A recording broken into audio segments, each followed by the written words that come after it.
Baik, perkenalkan nama saya Patricius Lerusare dengan NIM 24120035. Di sini saya mengambil studi kasusnya sistem pengolahan data karyawan. Yang pertama, main app saya di sini sistem kepegawaian Java. Yang pertama ada package dan import, dua ini. Jadi package manajemen karyawan itu menentukan bahwa kelas ini berada dalam satu folder package yang sama. Dan yang kedua ada import Java atau array list. Itu digunakan untuk membuat list dinamis menyimpan banyak objek karyawan. Yang berikutnya adalah public class system kepegawaian. Ini adalah sistem kelas utama entry point program. Yang ketiga adalah main method.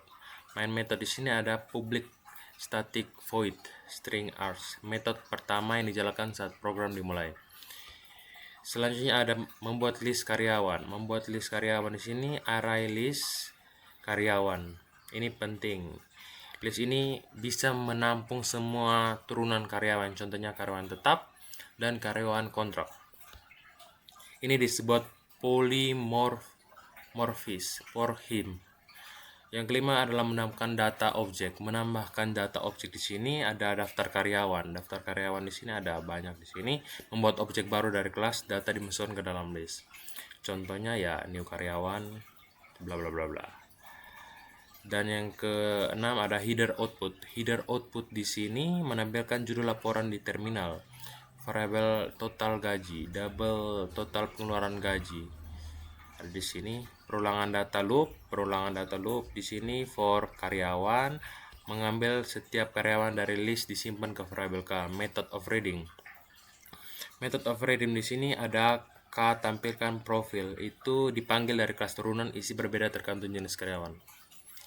Yang ke-10 ada interface check. Interface check di sini ada if k. If k di sini dia mengecek apakah objek k bisa menghitung gaji. Yang ke-11 ada casting, pengajian P. Pengajian P di sini mengubah tipe K menjadi pengajian supaya bisa akses. Yang berikutnya adalah cetak slip gaji, P cetak dan menampilkan slip gaji 9.500. 9.500. Hitung total pengeluaran, garis pemisah sistem. Ini garis pemisahnya supaya output lebih rapi. Ringkasan akhirnya sistem output print. Jumlah karyawan, format uang, sistem itu format uang, konsep OP yang dipakai itu. Lanjut ada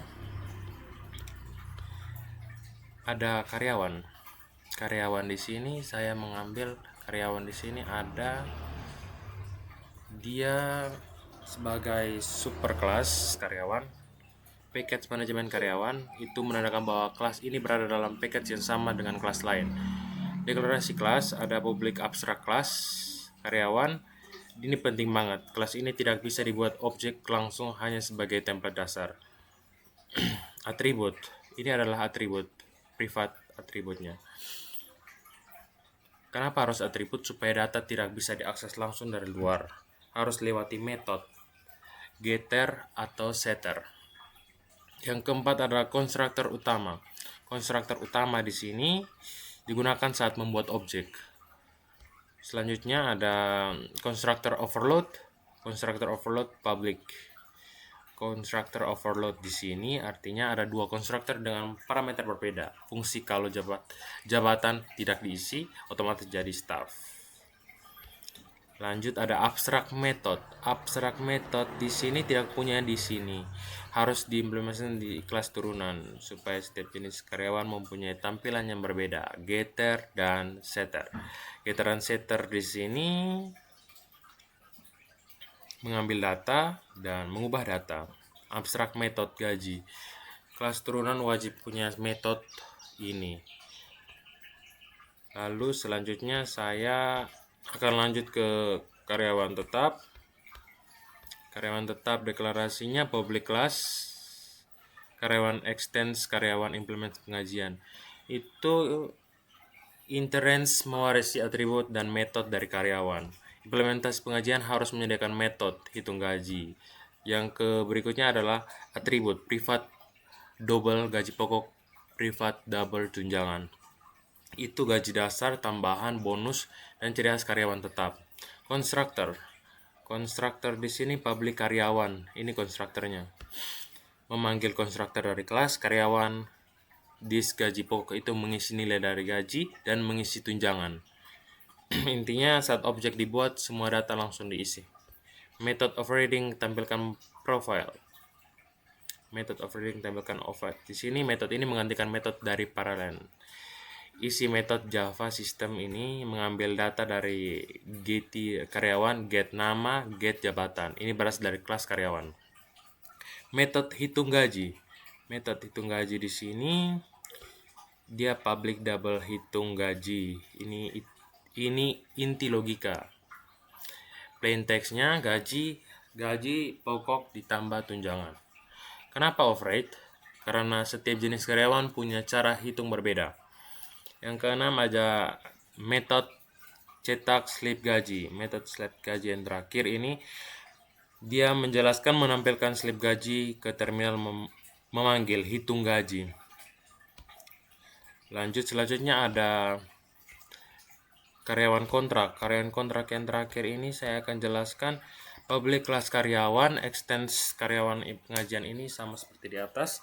Mewarisi dari karyawan interrange, implementasi pengajian harus punya metode. Hitung gaji, cetak gaji.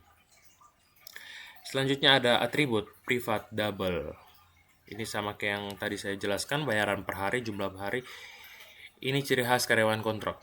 Kontraktor di sini memanggil kontraktor dari karyawan, mengisi upah harian dan mengisi jumlah hari. Intinya saat objek dibuat semua data langsung diisi. Yang keempat, method overriding tampilkan profile. Overriding tampilkan overriding itu mengganti metode dari kelas karyawan. Isi metodenya ini sistem outprint karyawan kontrak. Jadi selanjutnya ada metode hitung gaji. Metode hitung gaji di sini ini bagian paling penting. Kenapa override? Tiap jenis karyawan beda cara hitung. Yang terakhir metode cetak slip gaji. Metode slip gaji ini menghitung slip gaji di sini. Jika tidak dihitung, menampilkan slip gaji menggunakan hitung gaji jika tidak dihitung. Jadi yang di sini ada penggajian, itu interface dalam sebuah data di sini. Dan saya menggunakan app GUI ini untuk menampilkan semua tampilan terminal menjadi bagus, dan saya menggabungkan semua project filenya dari sistem kepegawaian, penggajian karyawan tetap, dan karyawan kontrak. Di sini saya akan jalankan running, dan di sini akan muncul sistem kepegawaian laporan data karyawan. Dan saya akan memperbesarnya, tampilkan data, mungkin jangan diperbesar ya, supaya kelihatan bagus. Jadi run. Di sini akan muncul laporan data karyawan. Jadi dia akan muncul dari atas laporan data karyawan, ada ID EMP001, nama Patricius, Software Engineering, gaji 9.500.000. Yang kedua ada ID EMP002, Andi, jabatan UI Designer, gajinya 5 juta. Dan yang ketiga ada EMP003, nama Budi, Project Manager, gajinya 15 juta, total karyawannya ada 3, dan total gaji semuanya ada 29.500.000. Sekian dari penjelasan saya, dan terima kasih.